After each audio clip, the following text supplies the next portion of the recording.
Assalamualaikum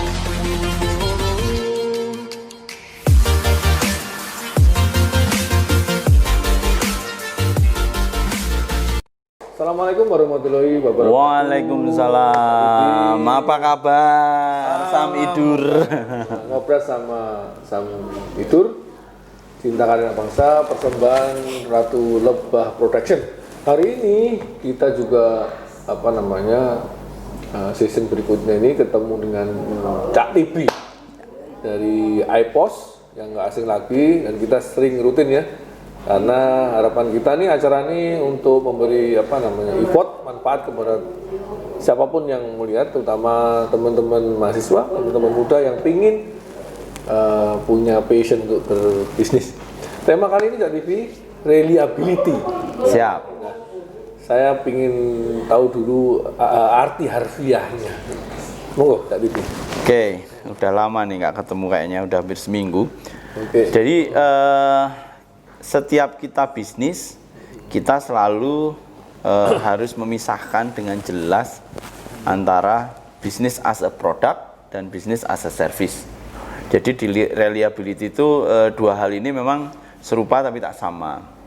Kalau pada produk, reliability itu handal. Handal artinya produk ini bisa melayani sesuai dengan peruntukan dan spesifikasi yang sudah ditentukan.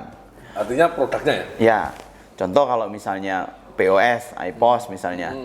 Oh, spesifikasinya ini bisa running 24 jam dalam satu hari, 7 hari dalam seminggu, nggak mati-mati. Nah, itu disebut reliability. Terus datanya bisa naik paling lambat 1 jam. Itu reliability. Jadi itu spesifikasi itu harus disebutkan.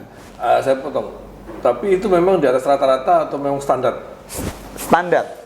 Kesalahannya orang kadang-kadang reliability itu absurd, tidak didefine. Jadi reliability itu harus didefinisikan. Kehandalan itu harus didefinisikan karena setiap produk atau jasa tentu punya spesifikasi. Oke. Contoh, kalau misalnya di jasa keterlambatan. Keterlambatan yang diperbolehkan dalam satu satuan waktu berapa kali atau berapa jam, itu reliability. Jadi reliability itu adalah kehandalan kita dalam melayani pelanggan sesuai dengan spesifikasi. Yang ini yang harus didefine.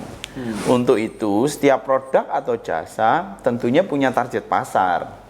Kelas menengah, kelas bawah, kelas atas punya kualifikasi reliability yang berbeda-beda.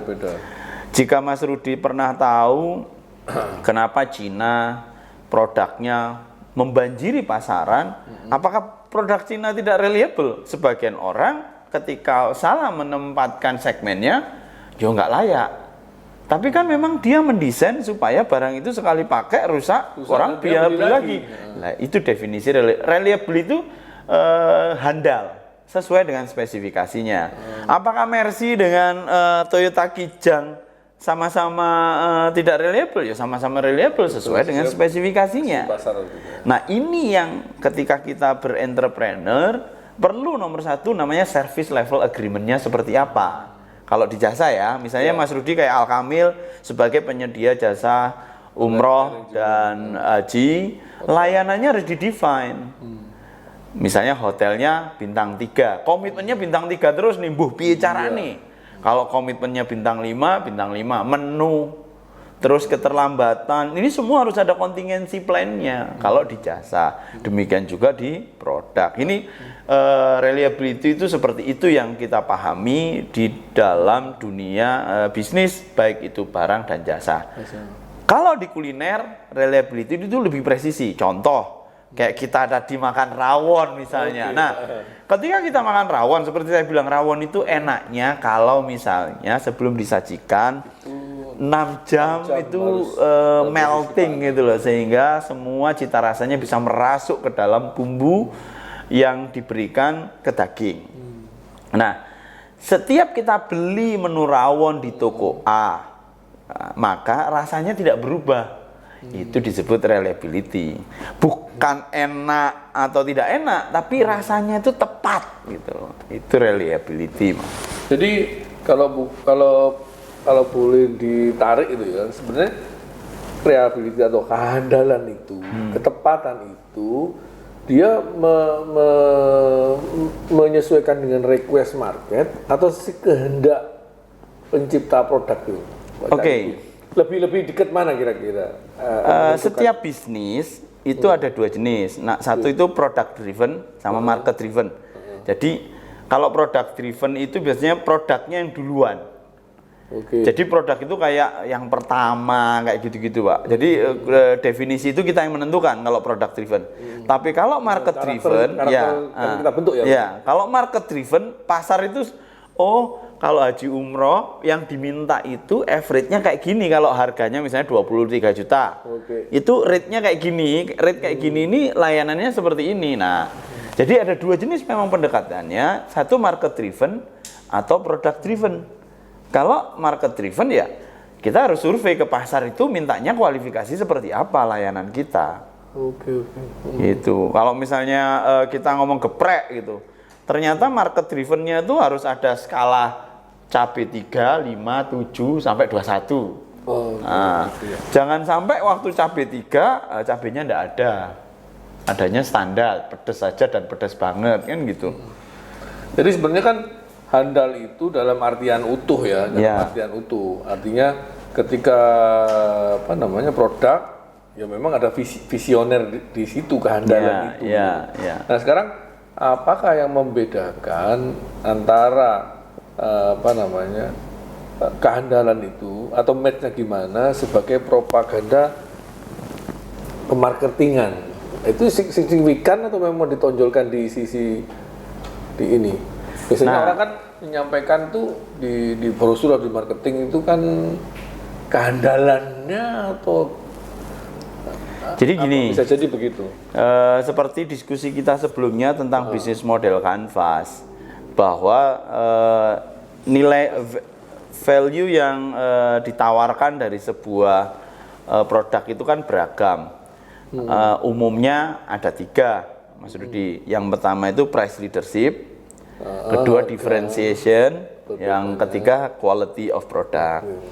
Jadi ketika itu kita ramu, kita pesankan. Sebenarnya ketika kita ngomong reliability lebih cenderung kepada memperkuat positioning kita terhadap pasar. Kalau di sisi marketing memperkuat positioning kita. Jadi kayak ginilah, itu sebagai sebuah syarat wajib dari sebuah produk jika ingin tetap bertahan di pasar. Jadi bukan sesuatu yang harus di-campaign ya. Wajar kamu ini. Jadi yang harus di-campaign di pasar sebenarnya ke arah lebih ke value ya. Tapi kalau soal reliability ini sebuah keharusan. Kalau kamu mau sustainable, mau tetap bertahan dalam peraturan bisnis di pasar ya itu kewajiban kayak handal. Kayak misalnya bahwa karyawan datang tidak boleh terlambat, pulang ya setelah jam bel berakhir kan gitu. Jadi itu kayak komitmen gitu. Komitmen. Kan market juga suka-suka ya, artinya market itu menilai itu kan juga pengaruh nggak untuk loyalitas market terhadap. Nah, ini yang perlu dipahami antara kata konsisten dengan persisten. Konsisten itu kalau kita levelnya 6 terus itu konsisten. Nah, yang perlu dipahami di era sekarang atau biasanya kita ngomong UKM 4.0 atau industri 4.0, kita harus mengembangkan reliability dari produk atau service kita secara persisten. Persisten itu selalu improve. Jadi kalau hari ini saya ngelayani 6, kan manusia itu kan dinamis. Besok 7 atau 6,5 atau 6 terus bertambah terus karena manusia itu adalah makhluk yang tidak pernah puas terhadap layanan. Maka perlu sebenarnya dalam setiap layanan itu kita persisten. Jadi terus bertumbuh reliability-nya itu. Keandalan itu. Iya. Nah, kira-kira dengan kondisi saat ini dengan adanya wabah epidemi COVID ini, bagaimana sudut pandang tentang keandalan? Terpengaruh, tidak terpengaruh? Nah, atau memang harus direview ulang gitu? Kalau saat ini kan seperti saya bilang, kalau dari sisi produk sih sebenarnya tidak terlalu banyak pengaruh, Pak Rudi. Mas Rudi? Kalau dari sisi produk, customer itu mintanya tetap tidak berubah. Tapi kalau dari sisi layanan, perlu ada peningkatan secara persisten. Contoh, ketika melayani harus ada protokol COVID-nya. Satu. Yang kedua, kalau di sisi pelayanan perlu ada traceability quality. Jadi gini, ketika misalnya menjual frozen food, nah gitu harus tahu diproduksi oleh kapan, oleh siapa yang melakukan pengecekan waktunya, dan berapa lama ini harus segera itu dikonsumsi. masuk ke andalan. Iya. Jadi artinya quality control sebenarnya juga berfungsi di sistem keandalan itu. Reliable itu sebenarnya konsistensi kita dalam melayani agar senantiasa minimum requirement-nya tercapai. Idealnya ya terus bertambah ya. Oke. Gitu. Karena kan sekarang ini eranya orang kan lebih minta safety, Healthy sebenarnya, safety dari gitu. food, dari sisi layanan mungkin saya pengalaman di Cak TV beberapa pengiriman dokumen kita mengalami hambatan. Ya. So, harusnya dulu 3 hari, sekarang sampai seminggu. Nah, hal seperti ini sebenarnya ini musibah juga nih. Kayaknya urusan transportasi hari pengirim data sekarang kurang handal. Yes. Itu memang nggak bisa dihindari atau nggak bisa diselesaikan. Karena ada tata kelola atau pengurangan jumlah resource ya untuk mencegah agar social distancing dan lain-lain. Kadang-kadang jumlah teman-teman operasional di lapangan yang biasanya 10 jadi 7 atau jadi 5. Ini tentu akan mempengaruhi layanan. Namun sebenarnya ke depan setiap entitas bisnis itu akan mencari pola dengan cara menggantikan sebagian pekerjaan aktivitas itu dengan teknologi. Itu tidak bisa dihindari ya. Makanya perlu sebuah bisnis model yang persisten di reliability-nya. Jadi sehingga layanannya itu kalaupun misalnya berkurang dari sisi human-nya, dari metode dan teknologinya harus naik. Supaya kalau dijumlahkan itu seimbang lah ya. Gitu. Kan keinginannya kan di era Covid ini tetap survive gitu. Iya. Jadi mungkin hampir semua lah merasa ya perlu ditingkatkan keandalan itu karena request-nya konsumen sekarang arahnya ke situ gitu. Ya. Mungkin adakah untuk layanan publik, ini agak beda ya. Layanan publik itu cenderung kita ini merasa kurang puas nih. Kayak layanan listrik, telekomunikasi. Padahal itu perusahaan-perusahaan besar ya, bukan UKM ya. Cak Lipi mandang keadaan ini memang gimana ini dengan isu-isunya ke sini kan? Oke. Ini kalau lebih makronya ya. Kalau listrik kemudian layanan-layanan yang lain public misalnya ya, public service ini sebenarnya kita harus menganalisanya secara makro. Secara makronya itu begini. Kalau dulu konsumsi publik terhadap sebuah energi itu tinggi lah, let's say 100 lah. Ya. Karena sebaran demografi atau perpindahan penduduk dari X ke Z itu tidak ada batasan. Selama 4 bulan kita mengalami sebuah pembatasan konsumsi publik, terutama dari sisi transportasi yang bisa jadi itu 60% konsumsi energi di sana. Maka dampaknya adalah sebenarnya cash flow tidak bergerak sesuai dengan perencanaan. Jadi luar rel sebenarnya. Iya, bahan bakar yang tadinya harus dimakan misalnya 1 juta liter gitu kan, menjadi mungkin cuma tinggal 30%. Nah, sementara ketika kita ngomong energi, mau nyala 1 lampu atau 20 lampu kan bayar abonemennya kan tetap toh. Terus energi yang disediakan kan tetap. Belanjanya aja yang berkurang. Dampaknya apa? Fixed cost-nya tetap, salesnya ini berkurang. Jadi siapa yang nombokin lah itu, makanya tentu perlu banyak hal yang dilakukan oleh teman-teman di layanan publik untuk merecovery ini. Sebenarnya kan kalau dibilang jatuh tertimpa tangga, semuanya juga pada jatuh tertimpa tangga. Dan itu berdampak langsung. Ya, dan ini panjang. Ketika kita ngomong layanan publik itu kena impact 3-4 bulan, itu recovery-nya bisa setahun, Mas. Padahal ini kalau kita amati ya berdampak kepada UKM. Ya. Kemarin teman kita yang mengeluh bisnisnya tentang waktu itu memang saya lihat bisnisnya las ya, produksi dengan menggunakan las. Kenaikan listrik, biaya listrik itu berimpact kepada pricing, dia susah untuk menjualnya. Padahal dari sisi produk dan sebagainya, kehandalan tadi itu dia sudah merasa nyaman. Terus kira-kira apa tipsnya untuk bisa leading ke Jadi masing-masing segmen tentunya punya way out yang spesifik dan berbeda-beda. Kalau misalnya Mas Rudi nanya di sektor misalnya welding, tentu komponen consumable part, terus konsumen dari sisi energi itu tidak sebesar daripada cost structure daripada human itu sendiri. Jadi cost terbesar kalau di bisnis pengelasan itu orang, Mas, bukan las dan energinya. Bukan, ya? 70% itu karena orang. Konsekuensinya ya diganti automatic welding. Jadi untuk yang uniform, pengelasan yang homogen bisa diganti dengan automatic welding. Saya kemarin melakukan perubahan. Itu tidak mengurangi kehandalan.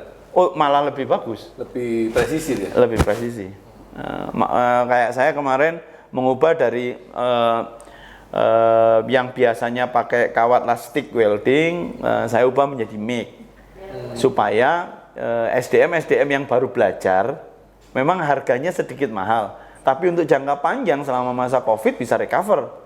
Karena orang biasa aja kan gini, SDM itu kalau misalnya experience setahun, gajinya basic. Experience 3 tahun, gajinya naik 20%. Lah saya recover 20% dengan automatic welding atau MIG welding atau teknologi pengelasan yang kalau dihitung sebenarnya dalam jangka panjang ya lebih murah. Ya artinya bisa dikatakan bahwa teknologi menjembatani kehandalan, standar kehandalan. Iya. Jadi kalau humannya naik ya dibantai dengan teknologi gitu loh. Karena teknologi ini kan jangka panjang. Saya selalu memberikan kata kunci untuk menjaga sebuah produk itu tetap resisten. Sebenarnya ke depan di campaign kata-kata persisten ketimbang konsisten. Karena konsisten itu menjemukan. Ya tetap. Kan harusnya persisten. Kan begitu. Harusnya kan persisten, naik terus. Terutama di layanan kan. Karena ketika bisnis itu selalu ansik tidak hanya produk, tapi juga service kan. Makanya saya selalu membagi dua. Nah, pada kalimat bisnis supaya kita selalu persisten, selalu reliable, ada 3 clue-nya yang ini dikawal. People, equipment, product. Ini aja yang diramu. Kalau people-nya udah nggak bisa ini, kita harus pakai minimum wage sumber daya manusia, maka yang harus di fine tune adalah equipment-nya, tools-nya, ya teknologi kompensasinya. Seimbangannya digantikan. Ya, kalau ini dan ini saya larang juga, ya produknya. Kan kita ini produk ngomong aja dari 0 sampai 10 lah, 1 sampai 10. Apakah 1 tidak bisa dimakan? Bisa. Nah, tinggal dengan situasi yang sekarang, dengan budget yang sekarang, yang tadinya kita layanannya 8, mohon maaf, kita hanya bisa deliver 6. Selama itu dikomunikasikan, maka standar baru akan muncul 6 dan itu bisa dijaga, fine. Kesalahan terbesar adalah contoh kita makan tempe tadi misalnya yang tadinya diiris 1 cm mendadak jadi 75%. Ya rakyat terima gitu loh. Masyarakat netizen terima kalau dikomunikasikan. Ibu-ibu maaf, harga kedelai impor naik, maka tempe yang tadinya tebalnya 1 cm jadi lebih tipis. Gitu. Jadi komunikasi sebenarnya. Jembatannya. Jadi tadi ya, people, equipment, produk. Kalau people-nya udah nggak bisa digoyang lagi nih, dikompensasi sama equipment. Makanya kalau kenapa sih iPOS mengembangkan lebih ke mesin kasir daripada yang lain? Ujung daripada semua aktivitas bisnis itu kan transaksi. Anda berbisnis nyarinya uang. Lah kalau uangnya nggak dijaga, brodol semua. Apa yang terjadi ya, bisnis tidak bisa sustainable. Buka tutup jos akhirnya. Oke, Pak. Kembali ke kehandalan tadi, itu bagaimana hubungan kehandalan tadi kepada peningkatan loyalitas loyalitas konsumennya? Nah, kalau di dunia F&B tentu rasa itu menjadi kunci. Kalau kita bisa komit terhadap cita rasa, kemudian pelayanan kita senantiasa bagus, tentu customer akan kembali lagi. Nah, yang membuat customer basicnya sebenarnya gini. Kalau Anda mau reliability itu bisa dijaga, nomor 1 konsisten terhadap buka tutup. Berarti jadwal. Nah, konsisten terhadap buku menu. Jadi kadang-kadang kan Mas Rudi pernah ngeliat nih, buku menu jumlahnya 20 lembar. Kan gitu. Ketika ditanya, ini ada? Nggak Habis. Padahal kita baru datang nih, ibaratkan ini masih jam 7 udah habis. Jadi nggak komit terhadap menu yang dijual. Makanya saya selalu nyaranin, kalau bikin menu ya 1 lembar aja tapi ada semua, jauh lebih bagus daripada 20 menu. Tidak perlu banyak. Sama dengan layanan servis misalnya di tour and travel atau lain-lain misalnya ya. Ini ada. Ya udah saya mau ke sini. Maaf, Mbak. Nggak bisa terbang. Nah itu. Nah ya, komitmen seperti inilah sebenarnya yang membuat customer bisa senantiasa loyal terhadap kita. Jadi handal terhadap apa? Terhadap layanan. Handal terhadap apa? Terhadap menu. Jadi reliable ini sebenarnya kita harus konsisten dan persisten sebenarnya. Lebih ke arah persisten. Nah itu dia seringkali menjadi tantangan buat UKM itu sendiri ya. Untuk di bidang UKM ya. Ya. Oke Cak Tipi, sebagai penutup nih, tolong dikasih tips-tipsnya untuk tadi itu meningkatkan reliability ya. Itu apakah memang tadi lebih cenderung kita mengembangkan sistem equipmentnya atau manusianya? Nah 70 20 10 ya. 70% bisnis is about human. Orangnya. Jadi people. Nah, maka orangkanlah orang. Nah, yang kedua tentu 20% adalah equipment atau teknologi. Jadi kita tidak boleh menafikan tentang adanya teknologi, terutama teknologi informasi, digital, internet, ini nggak boleh. Itu sesuatu yang tidak bisa dihindari. 10% lagi alokasikan terhadap produk.